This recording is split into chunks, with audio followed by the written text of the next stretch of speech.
गाड़ी लग रहा है उधर।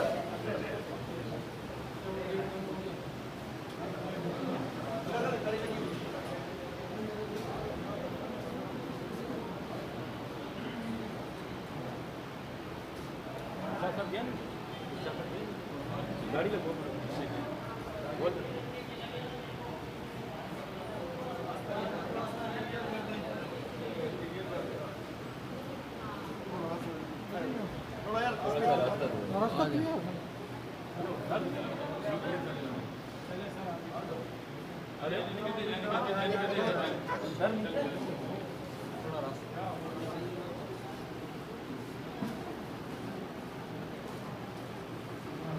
बस गाड़ी भी बस करें पीछे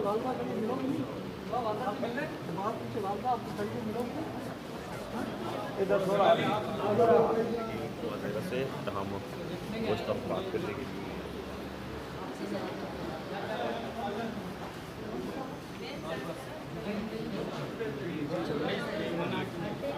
हाँ भाई जब वालिदैन यहाँ पे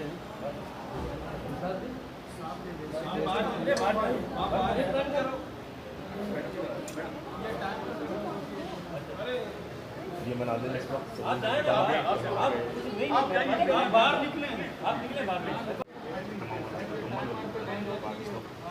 पुलिस की कस्टडी के अंदर दिया जा रहा है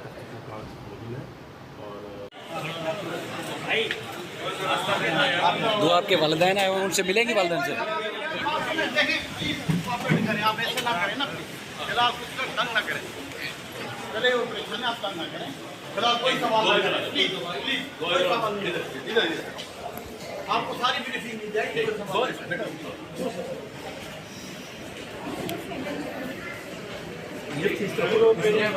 नीचे ना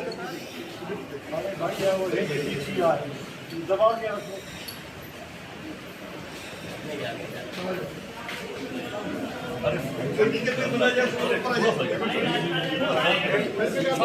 नीचे जाने एक्सरे पे नीचे आ जाओ, नीचे आ जाओ, इधर ही खड़ी है।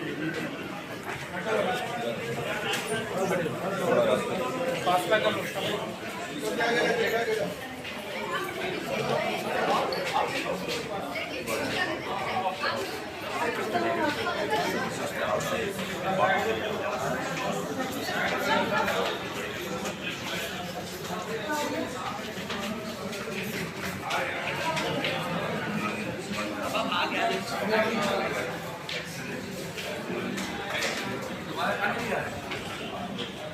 एक्सरे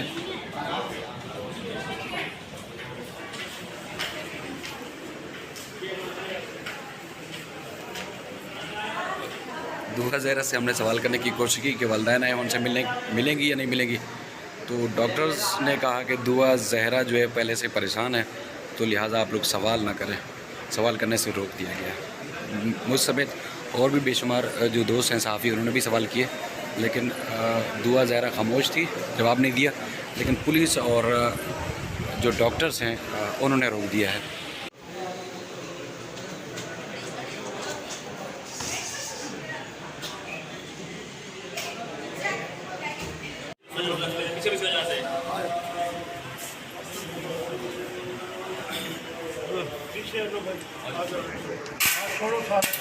आपके वालिदैन जहाँ पर आए हैं क्या उनसे मिलना चाहेंगे?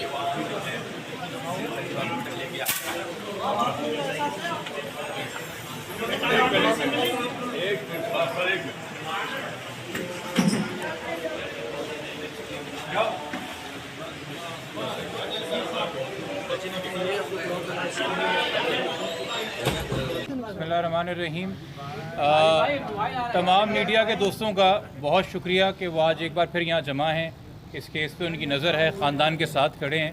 सबसे पहली बात जो मैं रखना चाहूँगा आपके सामने वो ये है कि आपकी भी मालूमात के मुताबिक और हमारी मालूमात के मुताबिक भी जो इस केस का मरकज़ी मुल्ज़िम है ज़हीर अहमद, वो इस वक्त कराची में मौजूद है। वो बच्ची के हमरा पुलिस के साथ ही कराची आया और हमारी मालूमात के मुताबिक इस वक्त ABCC के दफ्तर में मौजूद है। हम ये समझने से कासिर हैं कि जब इस वक्त ये केस ज़ेर तफ्तीश है और कॉग्निजेबल ऑफेंस किडनैपिंग के ऑफेंस में ज़ेर तफ्तीश है और मरकज़ी मुल्ज़िम ने बेल हासिल नहीं की, तो तो वो बग़ैर हथकड़ियों के किस रिश्ते से AVCC के दफ्तर में बैठा हुआ है और सलाखों के पीछे क्यों नहीं है, उसको क्यों ये फेवर दिया जा रहा है AVCC या CIA या पुलिस की तरफ से, या अगर कोई कन्फ्यूजन है तो वो हमें बताएं। चूँकि हाई कोर्ट ने अपने फ़ैसले में कहीं भी किडनैपिंग का हतमी फ़ैसला नहीं किया और मजिस्ट्रेट साहब ने FIR में जब फर्दर इन्वेस्टिगेशन का कहा तो इसका मतलब है कि अभी भी ये बात तय नहीं हुई है कि FIR सच्ची है कि झूठी है। तो तरीका तो कार यही होता है कि उस दौरान जब तक मुलजिम बेल पे ना हो उसको गिरफ़्तार रखा जाए, पहली बात। दूसरी बात ये कि आपके इल्म में है कि आज से 15 दिन पहले ये जुमला कहा गया सूबे के सबसे बड़े पुलिस अफसर की जानिब से कि जी ये मामला ख़त्म हो गया, ये केस ख़त्म हो गया है। अगर ऐसा होता तो आज जो सिंध की तारीख़ के अंदर इतना एक हाई पावर्ड बोर्ड बना है मेडिकल डॉक्टर्स का, इसमें 10 डॉक्टर्स मौजूद हैं जो आपके सामने आज उन्होंने 4 घंटे कार्रवाई की है, ये क्यों हो रही होती? इसका मतलब है ये मामला अभी ख़त्म नहीं हुआ। जो एविडेंस जमा कराए गए हाई कोर्ट के सामने वो प्रॉपर नहीं थे, वो हतमी नहीं थे।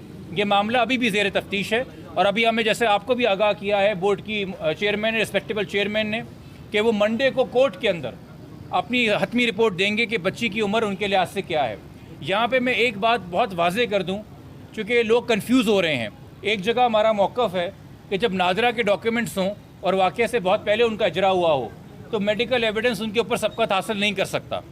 मगर ये रूल जो है ये ट्रायल कोर्ट के लिए है, ये उस कोर्ट के लिए जिसने फ़ैसला करना है कि ज़हीर को सज़ा क्या सुनानी है, कि किडनैपिंग हुई है कि नहीं हुई है। ये रूल हाई कोर्ट के लिए नहीं है, थोड़ा फ़र्क कीजिए।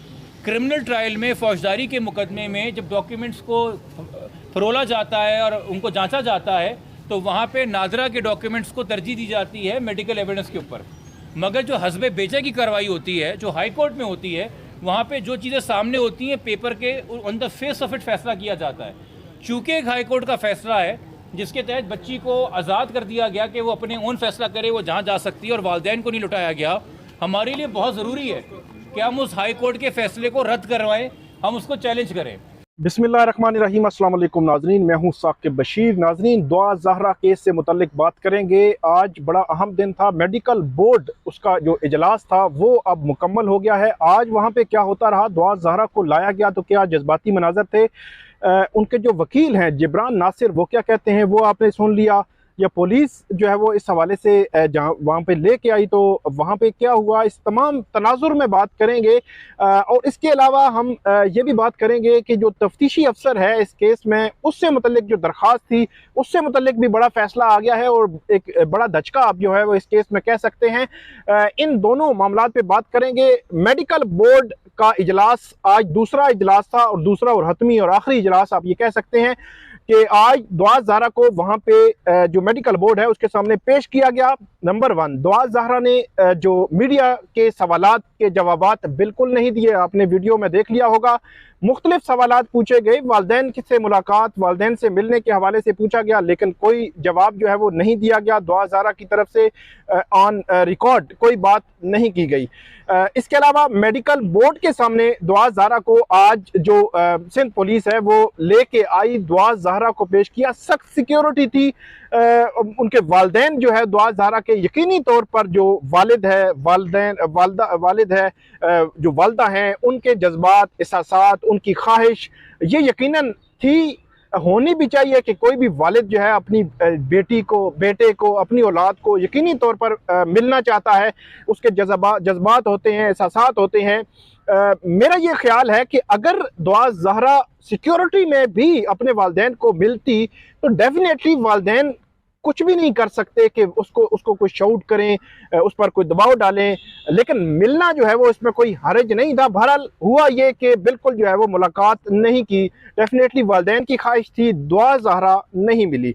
इसके अलावा आज जो मेडिकल बोर्ड का इजलास था वो बड़ा इम्पोर्टेंट है। उसकी रिपोर्ट जो है वो आइंदा 1 से 2 रोज़ में आने का इम्कान है, जिससे ये डिटरमिन होगा कि दुआ ज़हरा की उम्र बुनियादी तौर पर क्या है, और जो वालिदैन क्लेम करते हैं कि 14 साल उम्र है उसकी, क्या वो ठीक है, और जो सिंध हाई कोर्ट ने जो मेडिकल करवाया था क्या उसके मुताबिक जो रिपोर्ट थी वो रिपोर्ट ठीक है, या एक तीसरी रिपोर्ट निकलनी है कि ना 14 है ना 17 है, इसके दरमियान का कोई जो है वो फिगर निकल आए, तो वो भी बड़ा इंपॉर्टेंट होगा, बड़ा सेटबैक होगा इस केस से मुतालिक। मैं आपको वीडियोस में बता चुका हूं कि अगर इससे कबल जो मेडिकल बोर्ड बना था उसकी रिपोर्ट से कंट्राडिक्टरी ये रिपोर्ट आती है, तो ये एक बड़ा सेटबैक होगा, क्योंकि जो इस किस्म के जो केसेस होते हैं वो हाई कोर्ट्स में भी, ट्रायल कोर्ट्स में भी आते हैं।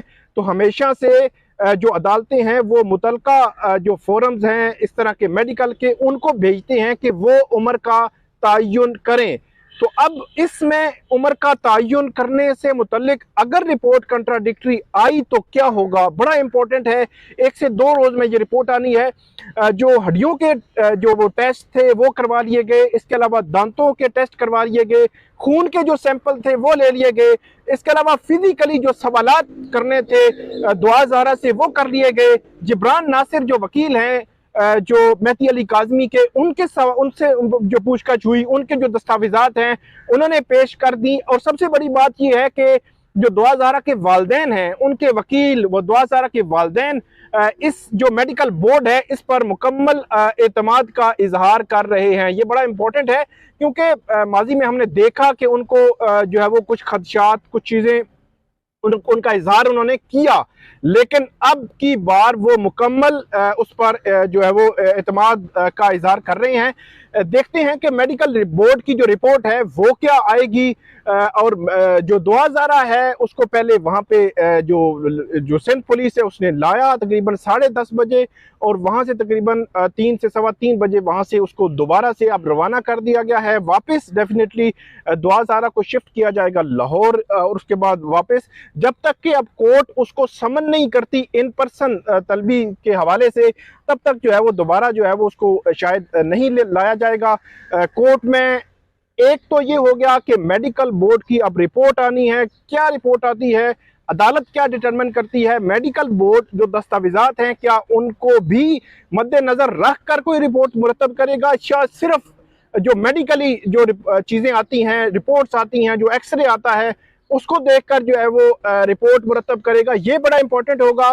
कोर्ट के सामने ये रिपोर्ट पेश होगी, उसके बाद कोर्ट इस फैक्चुअल डिस्प्यूट का फैसला करेगी। तो ये बड़ा इंपॉर्टेंट है। अब देखते हैं कि इसमें फर्दर क्या अपडेट आती है। दूसरा मामला, तफ्तीशी अफसर जो है उसको अब बाकायदा तौर पर यह खबर आ रही है कि तफ्तीशी अफसर के हवाले से दरख्वास्त थी मेहदी अली काज़मी की, वो मुस्तरद हो गई है। तफ्तीशी अफसर वही रहेगा जो पहले रहा है।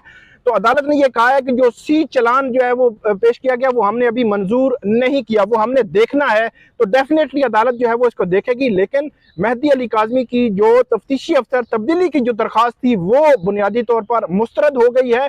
अब तफ्तीशी अफसर वही रहेगा। जिब्रान नासिर ने कल ये कहा था कि जब से नया मेडिकल बोर्ड री इन्वेस्टिगेट करने के हवाले से बातें आई हैं, जो तफ्तीशी अफसर है वो बार बार ये कह रहा है ये अगवा का मामला नहीं है, मुख्तलिफ जो है वो ऑब्जर्वेशंस दे रहा है।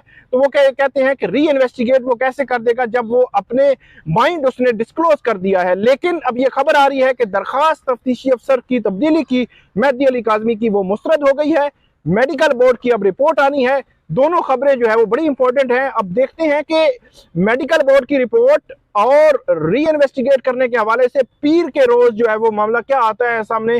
जो भी अपडेट होगी वो हम आपके सामने रखेंगे। इस वीडियो पे आप फीडबैक जरूर दीजिएगा, कमेंट जरूर कीजिएगा। बहुत शुक्रिया।